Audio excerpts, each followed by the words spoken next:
गुरुजी के श्री चरणों पे नमन। जी गुरुजी मैं दिल्ली से आया हूँ और मुझे आए हुए 1 महीना हो गया वृंदावन में। गुरुजी कारण ये रहा कि मेरी जो धर्मपत्नी है मेरे साथ में है। ये छोटी छोटी गुरुजी हर परिवार में छोटी छोटी बातें होती हैं और अपने घर बता देती है। और हमारी जो सासू माँ है गुरुजी वो उस बात का बतंगड़ बना के पेश करती है। और जब बात होती है मैं इससे कहता हूँ कि कम बात कर, लेकिन मेरे पीठ पीछे ये बात कर लेती है। और जैसी ही बात होती है गुरुजी बात का बतंगड़ बन जाता है। और गुरुजी बात का बतंगड़ ऐसा बना कि एक दिन मेरे ससुराल पक्ष से पूरे के पूरे गुंडे लोग आए और गुरुजी मेरे घर में टीवी तोड़ गए, मुझे पीट गए। और गुरुजी मेरे सिस्टर के बारे में अनाप शनाप बक के गए, मेरी फैमिलीज के बारे में अनाप शनाप बक के गए। गुरुजी मेरे पापा आर्मी से रिटायर्ड हैं, समाज में उनकी बहुत प्रतिष्ठा है, बहुत नाम है। गुरुजी मेरी सारी इज्जत, मेरे पिताजी की इज्जत गुरुजी पानी में मिल गई। मैंने दिल्ली छोड़ दी और मैं कभी गुरुजी दिल्ली में अपनी शक्ल नहीं दिखा सकता। मैं पेशे से योग शिक्षक हूँ। मैंने दिल्ली में केंद्रीय विद्यालय में योग कराता हूँ। गुरुजी मेरा सब बर्बाद हो चुका है, लेकिन मेरी धर्मपत्नी मेरे साथ है, इस बात का मुझे गर्व है। लेकिन गुरुजी मुझे ऐसा लगता है कि अभी तो ये बात नहीं कर रही है, लेकिन जैसे ही एक दिन इसकी अपनी मम्मी से अभी भी बात होगी वैसे ही कहीं ना कहीं ये झूठा मुकदमा, गुरुजी बहुत कोशिश करी इनके घर वालों ने इसको कन्वेंस करने की, झूठा केस कर दे। बात कराओ। राधे राधे गुरुजी। क्या नाम है आपका? नेहा। तो आप अपने पति को क्यों पिटवाना चाहती हो? मैंने नहीं पिटवाया इनको। फिर आपके ससुराल मायके वाले तो आके पीट गए इनको। कौन थे वे जो पीटने आए थे? कौन थे वो? क्या लगते थे आपके रिश्ते में? बताओ बताओ, उनको ही बताने दो। कौन थे वो? चाचा और पापा थे, आए तो बात करने के लिए थे। हाँ, फिर बताओ बताओ। गुरुजी बात हुई, इसके चाचा ने मुझे फ़ोन किया और कह रहा नेहा से बात कराओ, आपने उसे मारा पीटा है। आप इनसे बात कराओ। बेटा देखो, पिता कब तक काम आएगा और चाचा कब तक काम आएंगे। तुम जरा जाके ससुराल अपने मायके में रहने लग जाओगी ना, तो 4 दिन बाद 10 दिन बाद तुम्हारी भौजाई, तुम्हारा भाई ताने मारने लग जाएगा। जी। बाप जब तक जिंदा है तब ठीक है, पर एक दिन मरना तो सबको ही पड़ता है। जी। फिर कौन सी भौजाई रह पाई अपने, कौन सी ननंद रह पाई आज तक अपनी भौजाई के पास कि तुम रह लोगी? तुम्हारा भाई है? जी गुरुजी। तो भौजाई के साथ सदा गुजार लोगी जीवन? ताने मारेगी तुम्हारी भौजाई, आ गई अपने पति की तो हो ना सकी तो मेरी हो जाएगी। ऐसा ना बोले तो कह देना। बेटा नारी का पति ही सब कुछ है ना। तुम्हारे पिता ने तुम्हारा दान कर दिया, कन्यादान, अब तुम्हारा पति ही सब कुछ है। और पति को अपने मायके वालों से पिटवाओगी, यदि ऐसा कुछ हुआ तो बहुत गलत जाएगा मैसेज। आप पति पत्नी दोनों खुश रहो, है ना। और आपको ना अपनी माँ, आज पता है जितने तलाक होते हैं, आप मानती हो उस बात को कि 95% तलाक लड़की की माँ की गलती से होते हैं। पता नहीं लड़की की माँ, लड़कियों से मोह भंग ही नहीं होता। जब इतनी बात करनी थी तुम्हारी माँ को तुमसे, तो फिर ब्याह ही क्यों किया? घर पे ही रखती अपने बात, दिन रात करती तुम बात, क्या दिक्कत थी? क्यों ब्याह किया फिर? रुको बेटा रुको, तुम लियो। इसका मतलब ये हुआ, आप मानती हो उस बात को कि बहुत सारी माताओं की गलती से, माँ की गलती से बेटियों का तलाक हो जाता है? जी। आप मानती हो? हाँ। उसमें से एक आप भी हो। आपकी जो माँ है ना, माँ कैसी होनी चाहिए? अरे माँ ऐसी होनी चाहिए कि पति पत्नी में लड़ाई हो तो माँ कहे कि बेटा ये तो सबके घर होती है, इस धरती पे ऐसा कौन पति पत्नी है जिसमें कभी लड़ाई झगड़ा ना हुआ हो? जी। सबके होता है। इसका मतलब ये थोड़ी कि माँ तुमको बोला आजा बेटा मैं देखती हूँ दामाद को मैं पिटवाऊंगी। अरे माता सती अपने पिता के घर चली गई थी, दक्ष प्रजापति के घर, और वहां पर देखा कि मेरे पति का अपमान हो रहा है, तो माता सती सहन ना कर पाई।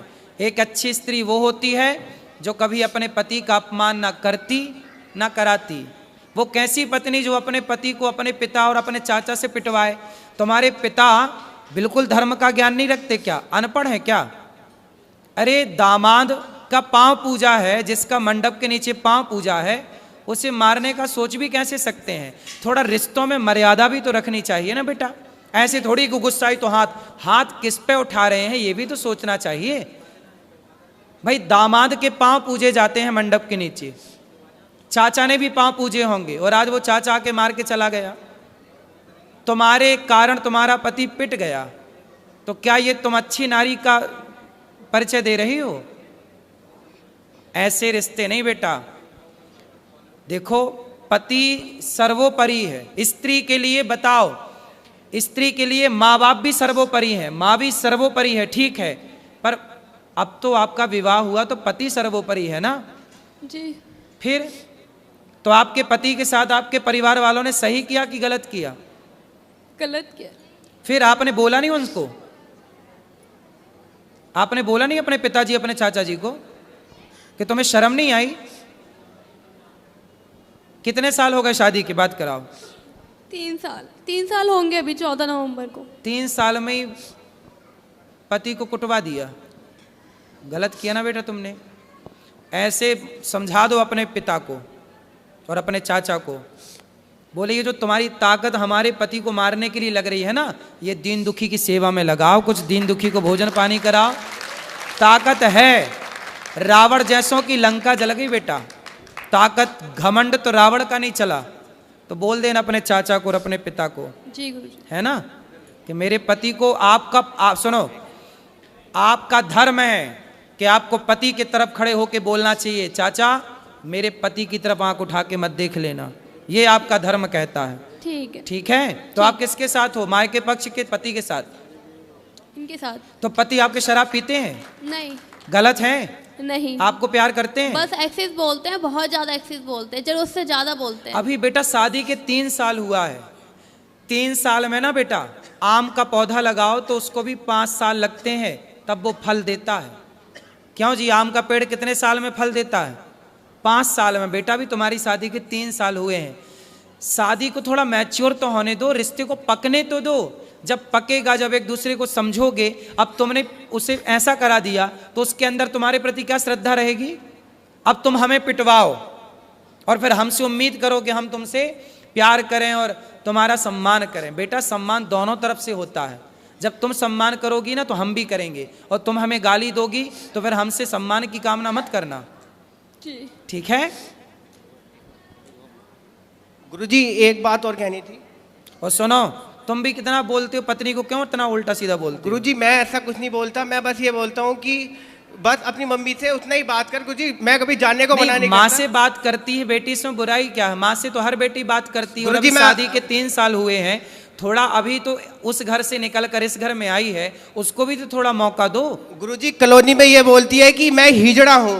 कौन बोलता है? इसकी मम्मी, और हमारी बच्ची हो गई, पूरी कॉलोनी में ये बोलती है ये दवाई खा खा के, गुरुजी पता नहीं क्या क्या बोलती है। गुरुजी मेरे को इतनी शर्म आती है कि मैं गुरुजी बता नहीं सकता, आप पूछो गुरुजी। क्यों बात कराओ? तुम अपनी माँ को बताओ ना बेटा, है ना? तुम्हारी माँ ऐसा बोलती हिजड़ा है, ये सब नहीं बोलना बेटा। माँ को समझाओ कि माँ तुम अपना काम करो। गुरुजी मैं आपसे एक बात पूछना चाहती हूँ कि क्या कोई माँ बाप ये चाहेंगे मेरी लड़की का घर टूट जाए? बेटा, कोई माँ बाप नहीं चाहते गुरुजी। बेटा बहुत माँ बाप की गलती से ही टूटता है, ये क्यों नहीं सोच रही हो? नहीं वो बात आपकी ठीक है, लेकिन वो नहीं चाहते, कुछ ऐसे रीजंस रहे हैं, कुछ ऐसी बातें रही हैं कि उनको ये स्टेप, मैं मानती हूँ कि ये चीज़ गलत थी, उनको नहीं करना चाहिए था, ये बहुत गलत था, लेकिन मुझे नहीं पता क्या सोच के उन्होंने ये किया। लेकिन आप इस बात से एग्री हो ना हो, 95% तलाक भारत में लड़कियों के माँ बाप की गलती, और माँ बाप अपनी बेटी को सही गाइड नहीं करते। कई बार क्या होता है मैं आपको बताऊं जी, पति पत्नी में लड़ाई होती है ना, पत्नियां भाग जाती हैं मायके, फिर पति फोन लगाता, अच्छा सॉरी हम अब तुमसे बात करेंगे, गलती हो गई, अब नहीं तुम्हें डांटेंगे, नहीं बोलेंगे। माँ बोलती है नहीं, दामाद तो नाक रगड़ता हुआ आएगा तब भेजूंगी। अब दामाद आता है तो माँ फिर भी नहीं भेजती। अब बताओ ये माँ की गलती है? हाँ ये गलती है, लेकिन ऐसी बहुत माएँ हैं इस धरती पे, हैं गुरुजी, लेकिन कुछ गलतियां इनकी भी हैं। बिल्कुल ये भी होंगी, गाली देती हैं, इनकी भी गलतियां ये होंगी। भी गाली देते हैं माँ बाप को। भाई माँ बाप तो माँ बाप है ना गुरुजी, चाहे कैसे भी है लड़की के ही, लेकिन है तो माँ बाप ही। इनको गाली देने का क्या राइट बनता है? बिल्कुल। क्यों तुम गाली देते हो इनके माँ बाप को? गुरुजी वो दारू पीते हैं। कौन? और इसके जो पिताजी अरे हैं तो वो अपने पैसे से पीते हैं। गुरुजी तुम्हारे दारू पी के वो गाली गलौज करते हैं अरे गुरुजी। तो करने तो कुत्ता भौंके, मैं- तुम मुंह में टेप लगाने जाओगे क्या? गुरुजी मैं पढ़ा लिखा शिक्षित और मैं योगा टीचर, मैं तो गुरुजी लोगों को ज्ञान और देता हूँ योग का, मैं अरे गाली नहीं देता। तो सारा संसार दारू पी के गाली दे रहा, तुम सबका ठेका लेके बैठोगे? गुरुजी मैं ब्लॉक कर देता हूँ उनको कि कॉल मेरे से बात ना हो, तो फिर वो ये बोलते हैं कि नंबर यहाँ ब्लॉक पे कर आप देता भी है। गलत हैं। सास ससुर को गाली क्यों दोगे? मैं- भाई सास ससुर पत्नी के माता पिता आपके भी माँ बाप हैं। जितने आपके लिए आपके माँ बाप प्रिय हैं, ऐसे उतने ही उस लड़की के लिए उसके माँ बाप प्रिय हैं।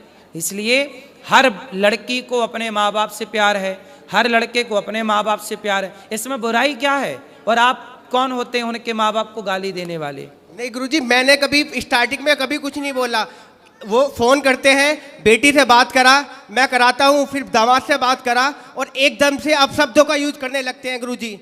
कोई बात नहीं, वो भी तो तुम्हारे माँ बाप हैं। जैसे माँ बाप की दो डांटें सुन लेते हो, सुन लिया करो। रिश्ते थोड़ा सहनशीलता से चलते हैं। दो बातें तुम सुन लो, तुम काहे इतना हाइपर हो जाते हो?